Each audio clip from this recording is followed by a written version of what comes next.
teman-teman, bertemu lagi dengan Kevin.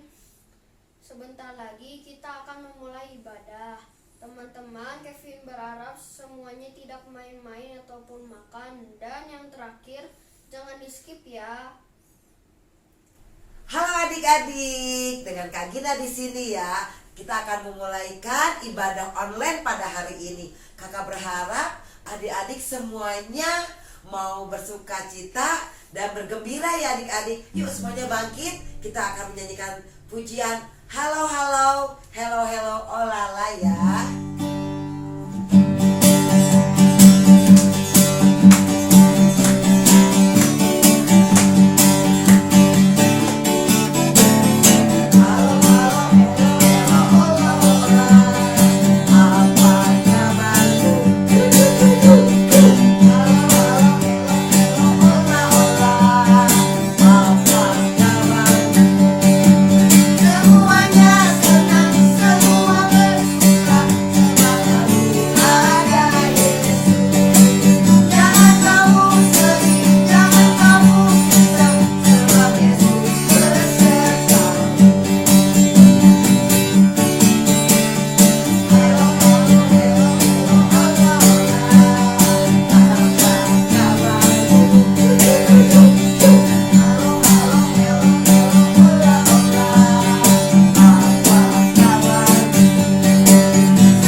Yesus selalu bersama-sama dengan kita.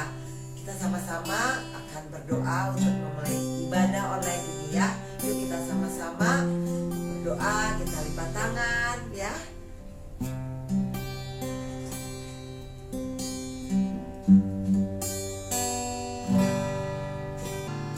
Terima kasih Yesus untuk kasih setiamu yang alami dalam hidupku.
Tuhan adalah syukurlah Ibu damai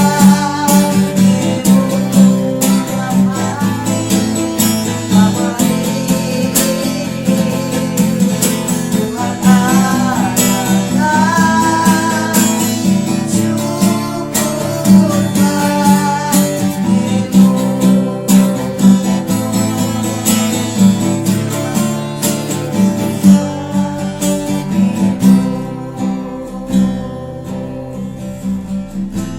Tuhan, sungguh kami bersyukur karena Engkau selalu baik dalam kehidupan kami hingga kami boleh ada saat ini Bapa. Tuhan, sebentar lagi kami akan memulai ibadah sekolah minggu online ini. Tuhan, Engkau pimpin ibadah kami dari awal, pertengahan, hingga akhirnya Bapa. Terima kasih, kami akan memuji, memuliakan Engkau pada hari ini. Kami siap untuk memuji Engkau Tuhan, dalam nama Tuhan kami Yesus Kristus. Haleluya. Amin. Yuk adik-adik, kakak percaya semuanya bersukacita kan pada hari ini. Yuk kita sama-sama menari buat Tuhan ya adik-adik. Ayo Kevin, kita menari bagi Tuhan.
Tuhan. Wah, kakak jadi capek juga ya adik-adik.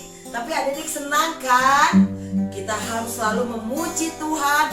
Kita harus selalu bergembira di dalam Tuhan. Nah, sebentar lagi adik-adik kita akan mendengarkan firman Tuhan. Kita siapkan hati kita ya. Kita duduk diam, adik-adik di rumah harus duduk diam ketika mendengarkan firman Tuhan. Kakak berharap kalian gak main-main ya. Yuk kita akan angkat pujian firman-Mu pelita bagi kakiku. Firman-Mu pelita bagi kakiku, terang bagi jalanku. Firman-Mu pelita bagi kakiku, terang bagi jalanku. Waktu ku bimbang dan hilang jalanku, tetaplah Kau di sisiku, dan takkan ku takut asal Kau di dekatku, besertaku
selamanya.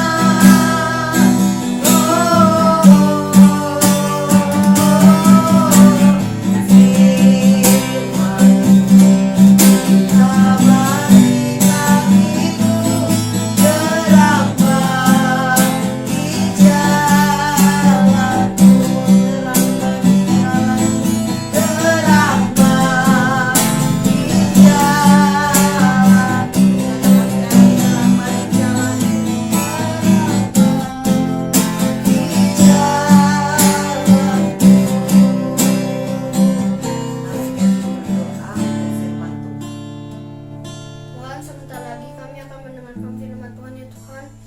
Tolong berkati kami agar kami dapat mendengarkan firman-Mu dengan baik ya Tuhan. Dalam nama Tuhan Yesus Kristus ya, amin. Halo adik-adik, bertemu lagi sama Kak Hansen. Apa kabar?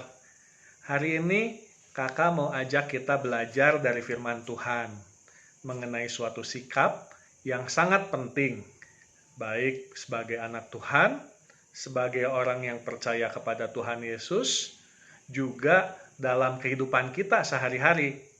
Sikap yang penting ini adalah ketaatan atau sikap yang taat. Baik taat kepada Allah maupun taat kepada orang tua di rumah, juga kepada guru di sekolah kita. Ya. Pertama, kita perlu tahu apa itu taat. Taat ini memiliki beberapa arti. Yang pertama, artinya adalah tunduk dan patuh untuk mengikuti apa yang diperintahkan kepada kita. Yang kedua, artinya adalah saleh. Saleh ini lebih ke arah hubungan kita kepada Tuhan. Dalam hubungan kita melakukan perintah yang diberikan oleh Tuhan kepada kita. Jadi, kalau kita bicara ketaatan, artinya yang pertama adalah tunduk dan patuh kepada peraturan, kepada apa yang diperintahkan kepada kita. Yang berikutnya, ketaatan bisa diartikan juga sebagai saleh melakukan perintah Tuhan. Jadi, sebagai anak Tuhan yang percaya kepada Tuhan Yesus, kita perlu taat kepada Tuhan Yesus. Nah, kita perlu juga mengetahui apa yang firman Tuhan katakan mengenai ketaatan.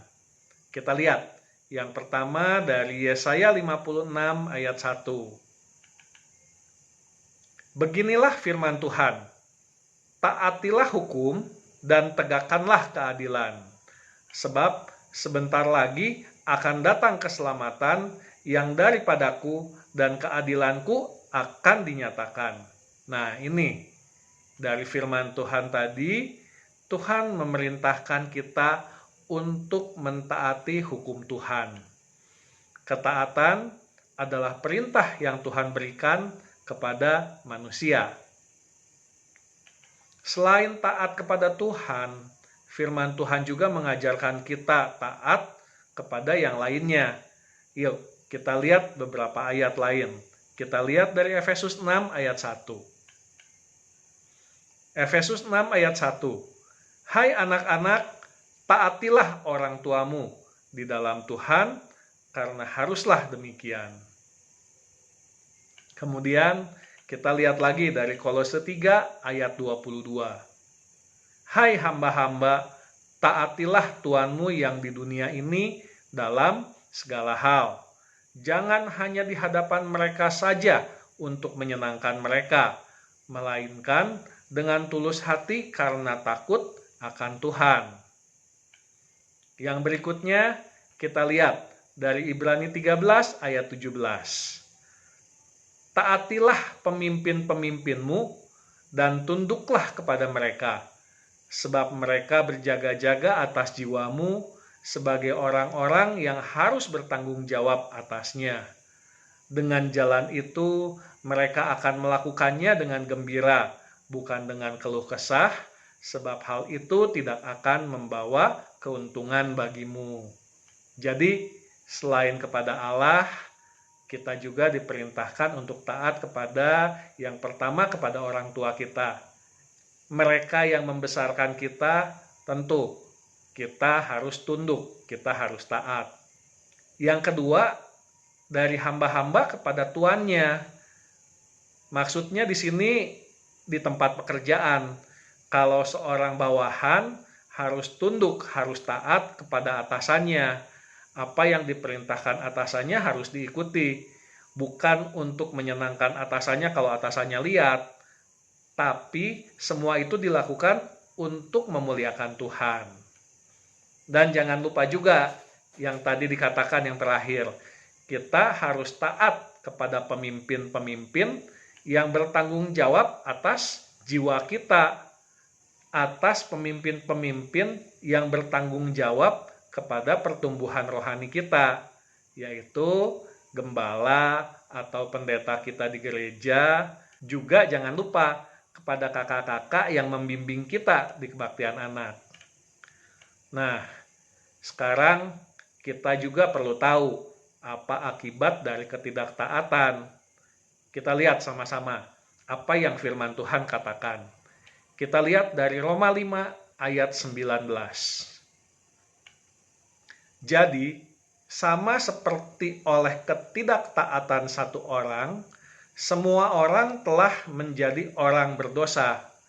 Demikian pula, oleh ketaatan satu orang, semua orang menjadi benar. Adik-adik tentu semua ingat apa yang terjadi kepada Adam dan Hawa. Allah sudah memberi perintah kepada manusia. Pada saat itu Allah memerintahkan begini, semua pohon dalam taman ini boleh kau makan buahnya dengan bebas. Tetapi pohon pengetahuan tentang yang baik dan yang jahat itu, janganlah kau makan buahnya. Sebab pada hari engkau memakannya, pastilah engkau mati. Nah, tetapi ternyata manusia ini nggak taat. Adam nggak taat, dan seperti yang kita ketahui, Adam memakan buah yang dilarang itu. Dan karena ketidaktaatan Adam, maka semua manusia, semua orang jatuh ke dalam dosa. Dan akibat dosa tersebut adalah kematian atau maut. Nah, nggak berhenti sampai sini. Yang penting kita ketahui, kitab Roma tadi juga mengajarkan sesuatu yang lain berikutnya. Karena ketaatan satu orang juga yang akhirnya menjadikan orang yang berdosa menjadi benar. Nah, siapa nih yang taat sampai menyebabkan semua orang yang tadinya berdosa jadi benar? Kita lihat dari Filipi 2 ayat 8. Dan dalam keadaannya sebagai manusia, ia telah merendahkan dirinya dan taat sampai mati, bahkan sampai mati di kayu salib. Ya, ini firman Tuhan menyatakan orang tersebut adalah Tuhan Yesus. Tuhan Yesus demikian mengasihi kita, sampai dia rela mati di atas kayu salib untuk menebus dosa kita. Untuk menjadikan kita yang percaya kepada Tuhan menjadi orang yang benar, menjadi orang yang dibenarkan oleh penebusan Tuhan Yesus. Ketaatan yang dilakukan Tuhan Yesus kepada apa yang diperintahkan Allah Bapa kepadanya bukanlah sesuatu yang mudah. Tuhan Yesus harus taat kepada Allah Bapa. Ini bukan sesuatu yang menyenangkan. Ingat, ada peristiwa di Taman Getsemani, waktu malam sebelum Tuhan Yesus disalibkan. Tuhan Yesus berdoa, bergumul sedemikian beratnya, bahkan keringatnya menjadi seperti titik-titik darah. Dalam doanya, karena beratnya tugas karya penebusan yang harus Tuhan Yesus jalani, Tuhan Yesus bergumul, berdoa bahkan sampai 3 kali mengatakan hal yang sama. Tuhan Yesus berdoa begini, "Ya Bapakku, jikalau sekiranya mungkin, biarlah cawan ini lalu daripadaku. Tetapi janganlah seperti yang ku kehendaki, melainkan seperti yang Engkau kehendaki." Nah, cawan di sini maksudnya adalah penderitaan. Cawan ini adalah maksudnya hukuman yang harus Tuhan Yesus tanggung. Meskipun berat, tapi Tuhan Yesus katakan, "Jangan seperti yang ku kehendaki, melainkan seperti yang Engkau kehendaki." Dengan demikian, Tuhan Yesus memutuskan untuk taat sampai mati di atas kayu salib. Sikap Tuhan Yesus untuk taat kepada perintah Allah Bapa inilah yang harus kita tiru. Teladan Tuhan Yesus perlu kita ikuti. Selain Tuhan Yesus, ada beberapa tokoh juga yang memberikan teladan mengenai ketaatan. Kita lihat dari Ibrani 11 ayat 7 sampai 8. Karena iman, maka Nuh dengan petunjuk Allah tentang sesuatu yang belum kelihatan, dengan taat mempersiapkan bahtera untuk menyelamatkan keluarganya. Dan karena iman itu, ia menghukum dunia, dan ia ditentukan untuk menerima kebenaran sesuai dengan imannya. Karena iman, Abraham taat ketika ia dipanggil untuk berangkat ke negeri yang akan diterimanya menjadi milik pusakanya. Lalu ia berangkat dengan tidak mengetahui tempat yang ia tujui. Kita tahu, karena ketaatan Nuh, maka Nuh dan keluarganya diselamatkan dari air bah yang memusnahkan seluruh dunia. Karena ketaatan Abraham, maka Abraham menerima janji Tuhan. Tanah yang dijanjikan juga keturunannya yang banyak, yang menjadi berkat bagi bangsa-bangsa. Jadi, ketika kita belajar untuk taat, sama seperti Tuhan menolong Nuh, Tuhan juga akan memberikan pertolongan kepada kita. Sama seperti Tuhan memberkati Abraham, Tuhan juga akan memberkati kita yang taat kepadanya. Oke, satu ayat yang terakhir. Kita lihat dari Yehezkiel 36 ayat 26 sampai 27. Kamu akan kuberikan hati yang baru dan roh yang baru di dalam batinmu, dan aku akan menjauhkan dari tubuhmu hati yang keras, dan kuberikan kepadamu hati yang taat. Rohku akan kuberikan diam di dalam batinmu, dan aku akan membuat kamu hidup menurut segala ketetapanku, dan tetap berpegang pada peraturan-peraturanku dan melakukannya. Ya, memang untuk taat seringkali kita merasa susah. Seringkali kita berpikir, aduh susah untuk taat seumur hidup. Tapi ingat, firman Tuhan ini diberikan kepada kita bukan cuma sekedar untuk kata-kata manis, tapi Tuhan mau memberikan perlengkapan buat kita, anak-anak Tuhan, yang percaya kepada Tuhan Yesus, hati yang baru, hati yang taat. Kemudian Tuhan juga sudah memberikan rohnya diam di dalam batin kita dan membuat kita mampu untuk taat kepada Tuhan. Jadi bagian kita adalah pertama, mintalah kepada Tuhan supaya kita dipimpin oleh Roh Kudus untuk menjadi taat. Kemudian berusahalah untuk hidup dipimpin oleh Roh Kudus supaya kita bisa taat kepada perintah Tuhan. Ya, demikian firman Tuhan hari ini. Ayat hafalan kita hari ini dari Filipi 2 ayat 8. Dan dalam keadaan sebagai manusia, ia telah merendahkan dirinya dan taat sampai mati, bahkan sampai mati di kayu salib. Filipi 2 ayat 8. Dan dalam keadaan sebagai manusia, ia telah merendahkan dirinya dan taat sampai mati, bahkan sampai mati di kayu salib. Ya, firman Tuhan sampai sini, kita sama-sama berdoa. Tuhan Yesus, terima kasih. Kami belajar mengerti apa yang Kau kehendaki. Kami belajar untuk mengerti mengenai ketaatan. Ajar kami untuk taat kepada apa yang Kau perintahkan. Ajar kami untuk mentaati setiap firman Tuhan. Tuhan Yesus, kami mohon, Tuhan, Engkau yang memberikan kepada kami hati yang baru, hati yang mampu untuk taat, supaya kami bisa dipimpin oleh Roh Kudus-Mu untuk taat kepadamu.